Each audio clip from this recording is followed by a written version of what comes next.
Hi, this is Dahong Laya. Sa ngayon, ipakita ko sa inyo ang body weight record ng Rhode Island Red na Sisio. Okay, so ito ko yung record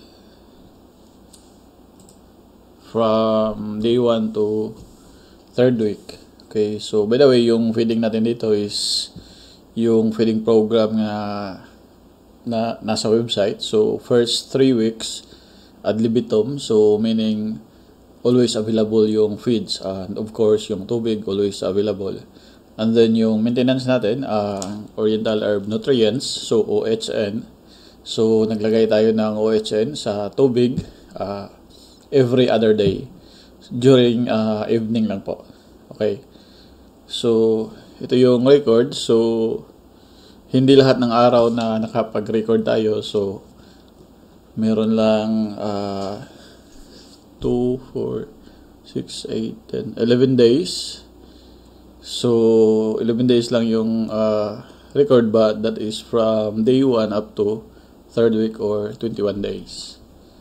Okay, so first row, ito yung flock name. So ito rin yung flock name na naka-record sa mobile app.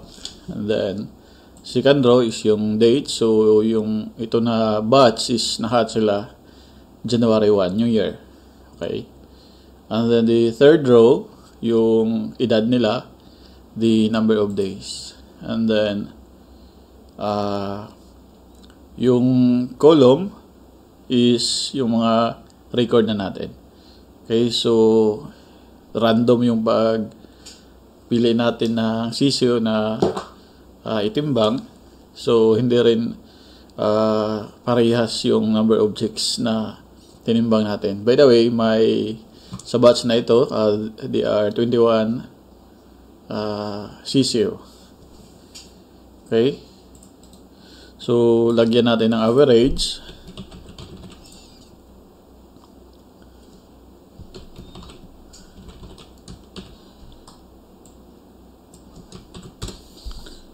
So sa day 1, so yung average na timbang nila is 40.6 grams. By the way, yung record na to is nakapag-feed na ko sa kanila.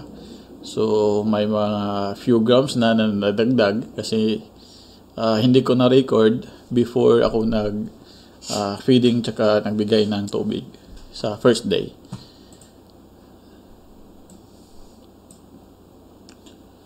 Now, wala tayong exactly na 7 days. So, yung reference lang natin is 8 day. So, almost 80 grams sa first week. And then, the second week, okay, so 146.8 grams ang average na timbang ng sisyo. At saka, sa third week, so yung average is 231.2 grams. So meron na nga tayong record na 1/4 kilogram na. So meron ng tatlo.